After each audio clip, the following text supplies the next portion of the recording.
নমস্কাৰ প্ৰিয় বন্ধু বান্ধৱীসকল 2026 হৈছে সফলতাৰ বৰ্ষ।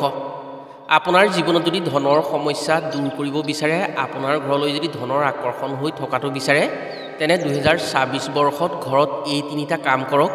জীৱনত কোনোদিন ধনৰ কম নহয়।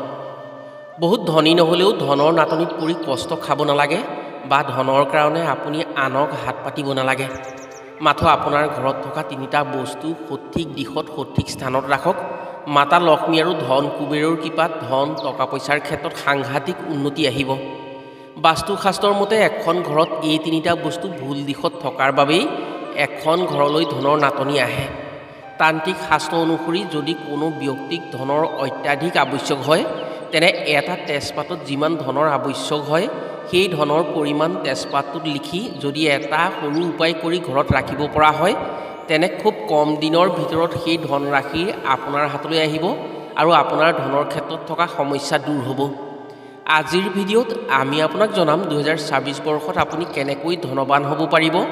এখন ঘৰত ধনৰ নাটনি দূৰ কৰিবৰ বাবে ঘৰত থকা কোন তিনিটা বস্তু সঠিক স্থানত ৰাখিব পাৰিলে ধনৰ দেৱতা কুবেৰ আৰু মাতা লক্ষ্মীৰ কৃপাত ঘৰলৈ ধনৰ আকৰ্ষণ হৈ ধনৰ ক্ষেত্ৰত থকা সকলো বাধাসমূহ দূৰ হয়। গতিকে আজিৰ ভিডিঅ'টো জীৱনৰ পৰা ধন টকা পইচাৰ সমস্যা দূৰ কৰাৰ ক্ষেত্ৰত অতি লাগতিয়াল ভিডিঅ'। আজিৰ ভিডিঅ'টো যদি সম্পূৰ্ণকৈ চায়, তেনে 2026 বৰ্ষৰ পৰা জীৱনত আপুনি ধনৰ সমস্যাত পৰিব লগা নহয়। নতুন বছৰত আপোনাৰ ঘৰত এই তিনিটা বস্তু সঠিক দিশত ৰাখি দিয়ক। জীৱনত কেতিয়াও ধন টকা পইচাৰ কম নহয়। সেয়েহে আজিৰ ভিডিঅ'টো সম্পূৰ্ণকৈ চালে ধন টকা পইচাৰ ক্ষেত্ৰত উপকৃত হৈ সুখী হ'ব পাৰিব। প্ৰিয় বন্ধু বান্ধৱীসকল, তেনে জানো আহক জীৱনত ধনৰ নাটনি দূৰ কৰিবৰ বাবে নিজৰ ঘৰত কোন তিনিটা বস্তু কোন স্থানত ৰাখিব পাৰিলে ধন টকা পইচাৰ নাটনি কেতিয়াও নহয়। এটা তেজপাতৰ জৰিয়তে কেনেকৈ কি উপায় কৰি ঘৰত ৰাখিব পাৰিলে ধনৰ ক্ষেত্ৰত থকা বাধাসমূহ দূৰ হৈ হাতলৈ ধন আকৰ্ষণ হয়। কথাসমূহ কোৱাৰ আগতেই আপোনাক এটি সৰু অনুৰোধ জনাওঁ। ভিডিঅ'টো যদি ভাল পায়, তেনে এটা লাইক কৰাৰ লগতে কমেণ্ট বক্সত জয় মা লক্ষ্মী বা ওম ধন কুবেৰাই নমঃ বুলি লিখিবলৈ কেতিয়াও নাপাহৰিব। আৰু যদি আমাৰ চেনেললৈ প্ৰথম আহিছে, তেনে চেনেলটো ছাবস্ক্ৰাইব কৰাৰ লগতে অন্য 10জনে উপকৃত হোৱাকৈ ভিডিঅ'টো শ্বেয়াৰ কৰিবলৈ অনুৰোধ জনালোঁ। সকলো মানুহেই ধন কম বেছি পৰিমাণে উপাৰ্জন কৰে, কিন্তু সকলো মানুহে ধনৰ সুখ লাভ কৰিব নোৱাৰে। ঘৰত থকা কিছুমান সৰু সৰু ভুলে ধন ঘৰলৈ অহা বাটতকৈ যোৱাৰ বাট বহল কৰি ৰাখে।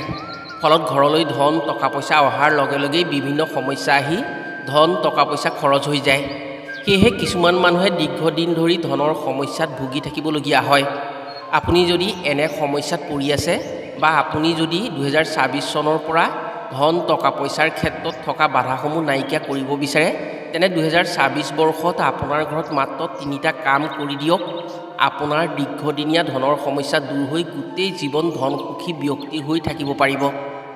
প্ৰথম উপায়টো হৈছে ধন অহাৰ বাটসমূহ খোলা কৰাৰ উপায়। যদি আপোনাৰ ঘৰলৈ ধন অহাৰ বাট মুকলি হৈ নাথাকে, তেনে আপুনি যিমান কষ্ট কৰি কাম কৰিলেও সেই কামৰ লাভালাভ কম হয় আৰু সেই কামৰ সফলতা নাহে, বা কামৰ সফলতা আহিলেও সেই কামৰ পৰা যি লাভালাভ আহিব লাগে সেই লাভালাভ বন্ধ হৈ থাকে। যদি ধন টকা পইচাৰ অহাৰ বাট মুকলি হৈ থাকে, তেনে সৰু কাম এটা কৰিয়েই আপুনি লাভালাভ বেছি পাব পাৰে। কম কষ্টতে কামৰ সফলতা আনিব পাৰিব। সেয়েহে বহু মানুহে বহু কষ্ট কৰিও কাম কৰাৰ পাছতো সেই কামৰ ধন টকা পইচা কেতিয়াবা ফচি থাকে বা সেই কামৰ লাভালাভ কম হয়। এখন ঘৰলৈ ধন টকা পইচা ঘৰৰ উত্তৰ দিশৰ পৰা বেছি আহে। সেয়েহে এই দিশত গুৰুত্ব অধিক দিব লাগে। ধন টকা পইচাৰ ক্ষেত্ৰত বাস্তুশাস্ত্ৰ আৰু জ্যোতিষশাস্ত্ৰৰ মতে যাৰ ঘৰৰ উত্তৰ দিশত ভুল হৈ থাকে, তেওঁ ঘৰলৈ ধন টকা পইচা অহাত বাধা হৈ থাকে। উত্তৰ দিশ হৈছে ধনৰ দেৱতা কুবেৰৰ দিশ। সেয়েহে ঘৰৰ উত্তৰ দিশত কিছুমান বস্তু ৰাখিব নালাগে। 2026 বৰ্ষৰ পৰা যদি আপুনি আপোনাৰ জীৱনত ধন টকা পইচাৰ আকৰ্ষণ বেছি হোৱাটো কামনা কৰে, তেনে আপোনাৰ ঘৰৰ উত্তৰ দিশটো পৰিষ্কাৰ পৰিচ্ছন্ন কৰি ৰাখক। এই দিশত থকা গধুৰ সামগ্ৰী, জাবৰৰ দোম, অচল হৈ থকা যন্ত্ৰপাতি বা যান বাহন, এইসমূহ বস্তু আপুনি ঘৰৰ উত্তৰ দিশৰ পৰা আঁতৰাই দিয়ক। সেইবোৰ আঁতৰাই দিয়াৰ পিছত দেখিব আপোনাৰ ঘৰলৈ ধনৰ আগমন দিনে দিনে বাঢ়িব। ডাকৰ বচন মতে উত্তৰে গোৱা দক্ষিণে ধোঁৱা। গোৱাৰ অৰ্থ হৈছে তামোল। সেয়েহে আগৰ দিনৰ মানুহসকলে ঘৰৰ উত্তৰ দিশত তামোলৰ বাৰী বনাইছিল। ইয়াৰ উপৰিও ঘৰৰ উত্তৰ দিশটোত যদি সেউজীয়া কৰি ৰাখিব পৰা হয় তেনে ঘৰলৈ ধনৰ আকৰ্ষণ বেছি হয়। সেয়েহে জনাসকলে ঘৰৰ উত্তৰ দিশৰ ৰং আকাশী ৰঙৰ কৰে। যদি আপোনাৰ ঘৰত এইসমূহ কৰাৰ সুবিধা নাই তেনে আপুনি 2026 বৰ্ষত ঘৰৰ উত্তৰ দিশত নেভি ব্লু লাইট এটা বাহিৰত ৰাতি সদায় জ্বলাই ৰাখক। আপোনাৰ ঘৰলৈ ধনৰ আকৰ্ষণ বাঢ়িব, ফলত ধনৰ নাটনি দূৰ হৈ পৰিব। বাস্তুশাস্ত্ৰ মতে ঘৰৰ উত্তৰ দিশে ৱালত বা বেৰৰ ভিতৰ ফালে যদি বৈ থকা নদী বা নিজৰাৰ ছবি বা ফটো ৰখা হয় তেনে ঘৰলৈ ধনৰ প্ৰৱাহ বেছি হয়। 2026 বৰ্ষত আপোনাৰ ঘৰত এই কাম কৰক, ঘৰলৈ ধনৰ আকৰ্ষণ হ'ব, আপুনি ধন সুখ লাভ কৰিব পাৰিব।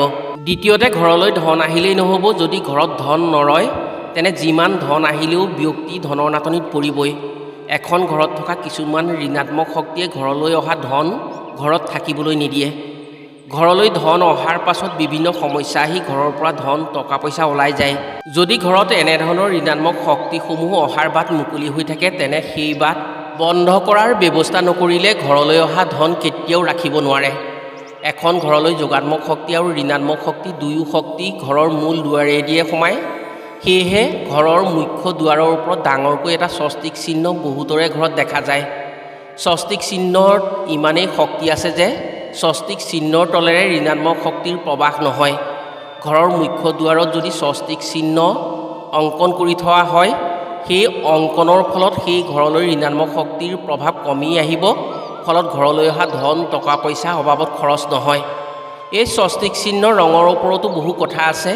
মুখ্য দুৱাৰৰ দিশ অনুসৰি মুখ্য দুৱাৰত থকা স্বস্তিক চিহ্নৰ ৰং বেলেগ বেলেগ হ'ব লাগে। যদি আপোনাৰ ঘৰৰ মুখ্য দুৱাৰ পূবমুখী হয় তেনে মুখ্য দুৱাৰত সেউজীয়া স্বস্তিক চিহ্নহে অংকন কৰিব লাগিব, তেতিয়াহে ঋণাত্মক শক্তিৰ প্ৰভাৱ কম হ'ব। যদি পশ্চিমমুখী দুৱাৰ হয় তেনে ধোঁৱা বৰণীয়া স্বস্তিক চিহ্ন অংকন কৰিব লাগিব দুৱাৰৰ ওপৰত, তেতিয়া ঋণাত্মক শক্তিয়ে আপোনাৰ ঘৰত প্ৰৱেশ কৰিব নোৱাৰে। যদি আপোনাৰ ঘৰৰ দুৱাৰখন দক্ষিণমুখী দুৱাৰ হয় তেনে ৰঙা স্বস্তিক চিহ্ন অংকন কৰিব লাগিব, আৰু যদি উত্তৰমুখী দুৱাৰ হয় তেনে নীলা বৰণৰ স্বস্তিক চিহ্ন লগাওক ঘৰৰ মুখ্য দুৱাৰৰ ওপৰত। স্বস্তিকৰ শক্তিয়ে ঋণাত্মক শক্তিক ধ্বংস কৰি যোগাত্মক শক্তিক আদৰি আনে। গতিকে 2026 বৰ্ষৰ আৰম্ভণিতে ঘৰৰ মুখ্য দুৱাৰত এইসমূহ কাম কৰক। দিশ অনুসৰি আপুনি স্বস্তিক চিহ্ন অংকন কৰক, ধনৰ ক্ষেত্ৰত আচৰিত সফলতা পাব। ইয়াৰ উপৰি 2026 বৰ্ষ হৈছে ৰবিৰ বৰ্ষ। যদি এই বৰ্ষত সূৰ্যৰ এটি লকেট নিজৰ লগত ৰাখিব পাৰে তেনে যিকোনো দিশত যোগাত্মক প্ৰভাৱ পৰিব আপোনাৰ ওপৰত, আপুনি যিকোনো ক্ষেত্ৰতেই সফলতা আনিব পাৰিব। তৃতীয়তে, যিখন ঘৰৰ দক্ষিণ পূব দিশত সঠিকভাৱে বা সঠিক নিয়মত বস্তু থাকে সেইখন ঘৰত ধনৰ উদ্যম প্ৰগতি শক্তি সদায় জাগ্ৰত হৈ থাকে। এখন ঘৰৰ দক্ষিণ পূব দিশ হৈছে অগ্নিৰ দিশ। এই দিশত বাস্তুশাস্ত্ৰ মতে ৰান্ধনি ঘৰ বা পাকঘৰ থাকিব লাগে।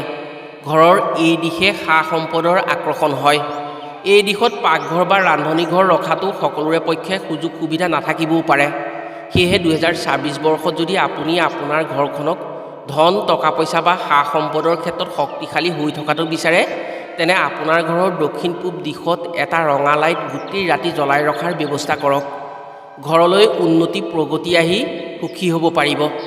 2026 বৰ্ষত যদি আপুনি আপোনাৰ ঘৰত এই তিনিটা কাম কৰি ৰাখিব পাৰে তেনে আপুনি ধন টকা পইচাৰ দিশত কেতিয়াও পাছলৈ ঘূৰি চাবলগীয়া নহয়।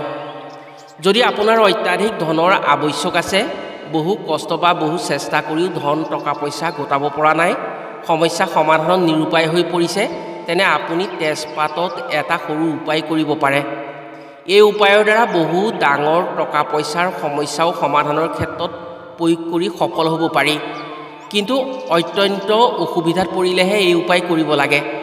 যেতিয়া আপুনি অত্যন্ত অসুবিধাত পৰি এই উপায় কৰিব তেতিয়া সফলতা পাব। ধৰি লওক আপুনি এটা সমস্যাত পৰিছে, সেই সমস্যাটোৰ পৰা উদ্ধাৰ হ'বৰ কাৰণে আপোনাক এটা নিৰ্ধাৰিত পইচা লাগে, কিন্তু আপুনি বহু চেষ্টা কৰিও সেই ধন গোটাব পৰা নাই। তেনে ক্ষেত্ৰত আপুনি এই উপায় কৰিব পাৰে। যিকোনো প্ৰকাৰেই আপোনাৰ ওচৰলৈ ধন আহিবই, কোনোবাই সহায় কৰিব নাইবা আপুনি সেই পইচা গোটোৱাৰ সুযোগ সুবিধা পাব। এই উপায় তান্ত্ৰিক উপায়। আপোনাক এটা তেজপাত লাগিব। আপুনি এটা তেজপাত ল'ব, চাব যাতে আপুনি যিটো তেজপাত লৈছে সেইটো ফটা ফুটা বা ভগা ছিগা হ'ব নালাগে। আপুনি যিটো সমস্যাৰ কাৰণে যিমান পৰিমাণৰ ধন লাগে সেই ধনৰ পৰিমাণটো সেই তেজপাতটোত লিখি দিব। আপুনি নিশ্চয় ডালচেনি চিনি পায়। ডালচেনি পিচি অলপ পাউডাৰ তৈয়াৰ কৰি সেই ডালচেনিৰ পাউডাৰখিনি আপুনি লিখা অংকটোৰ ওপৰত আপুনি ছটিয়াই দিব। ডাঠকৈ ছটিয়াব যাতে আপুনি লিখা সংখ্যাটো ঢাক খাই যায়। ইয়াৰ পাছত সেই পাতটো আপুনি 3 ভাঁজ কৰিব আৰু ওম ধন কুবেৰাই নমঃ বুলি 7 বাৰ উচ্চাৰণ কৰি সেই পাতটোত এটা লং চিলাই দিব। ইয়াৰ পাছত এটুকুৰা ৰঙা কাপোৰত সেই পাতটো ভৰাই আপুনি মাটিৰ পাত্ৰ এটাৰ ভিতৰত ভৰাই জ্বলাই দিব। কিন্তু এই কামটো ৰাতিহে কৰিব লাগিব। জ্বলাই দিয়াৰ পাছত সেই তেজপাতৰ যিখিনি ছাই ওলাব সেই ছাইখিনি আপুনি বোৱতী পানীত উটাই দিব লাগিব, নহ'লে কোনো মন্দিৰৰ সন্মুখত পেলাই থৈ আহিব লাগিব। দেখিব খুব কম সময়ৰ ভিতৰত আপোনাৰ ধনৰ সমস্যা দূৰ হৈ পৰিব। আপোনাৰ বাবে যি ধনৰ আৱশ্যক আছিল সেই ধন কিবা প্ৰকাৰে হ'লেও আপোনাৰ হাতলৈ আহিব বা আপোনাৰ সমস্যাত সেই ধনে জৰা মৰিব। প্ৰিয় বন্ধু বান্ধৱীসকল, এইসমূহ উপায় কৰি আপুনি 2026 বৰ্ষত ধনৰ সমস্যা দূৰ কৰিব পাৰিব। আশা কৰিছোঁ উপায়সমূহ কৰি নিশ্চয় উপকৃত হ'ব পাৰিব। আজিলৈ ভিডিঅ'টো ইমানতে সামৰিছোঁ। পুনৰ অন্য এটি ভিডিঅ'ৰ জৰিয়তে লগ পোৱাৰ আশাৰে আজিলৈ আহোঁ। সকলো ভালে থাকক, সুস্থ থাকক। ধন্যবাদ।